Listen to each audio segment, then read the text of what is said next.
નમસ્કાર મિત્રો, સ્વાગત છે તમારું ફરીવાર આરસીએમ ગુજરાતની યુટ્યુબ ચેનલમાં। વાવાઝોડું શક્તિ ગંભીર વાવાઝોડુંમાં ફેરવાયું, આ જિલ્લામાં ભારે વરસાદનો ખતરો। જી હા મિત્રો, અરબી સમુદ્રમાં સર્જાયેલું વાવાઝોડું શક્તિ હવે વધુ જોખમી બની ગયું છે। હવામાન વિભાગે તાજેતરમાં અહેવાલ મુજબ આ વાવાઝોડું હવે ગંભીર શ્રેણીમાં વાવાઝોડામાં પરિવર્તિત થઈ ગયું છે। જી હા મિત્રો, વાત કરીએ તો આ ગંભીર પરિવર્તનને કારણે ભારતના પશ્ચિમ દરિયાકાંઠા વિસ્તારમાં મોટી અસર થવાની સંભાવના છે। આનાથી ગુજરાત સહિત ઘણા રાજ્યોમાં ભારે વરસાદ, વાવાઝોડા સાથે વરસાદ અને કેટલાક નીચાણવાળા વિસ્તારોમાં પૂર જેવી સ્થિતિ ઊભી થવાનો મોટો ભય વ્યક્ત કરવામાં આવી રહ્યો છે। જી હા મિત્રો, વાત કરીએ તો વાવાઝોડાની શક્તિથી સૌથી વધુ સીધી અસર મહારાષ્ટ્ર અને ગુજરાતના દરિયાકાંઠા જિલ્લાઓ પર જોવા મળશે।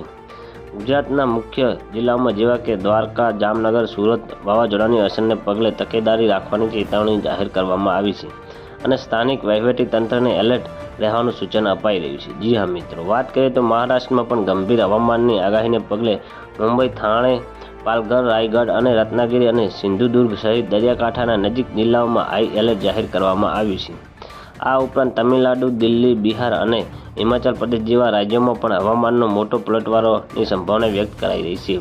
હવામાન વિભાગે જણાવ્યા અનુસાર વાવાઝોડા હાલ ઓમાનથી રાસ લઈ ઉદ આશરે 250 કિલોમીટર દક્ષિણ પૂર્વ દિશા તરફ સક્રિય થયું છે। તો મિત્રો, ન્યૂઝની સતત જાણકારી મેળવવા માટે અમારી ચેનલને લાઇક, શેર અને સબસ્ક્રાઈબ કરી દો। ધન્યવાદ। જય હિન્દ।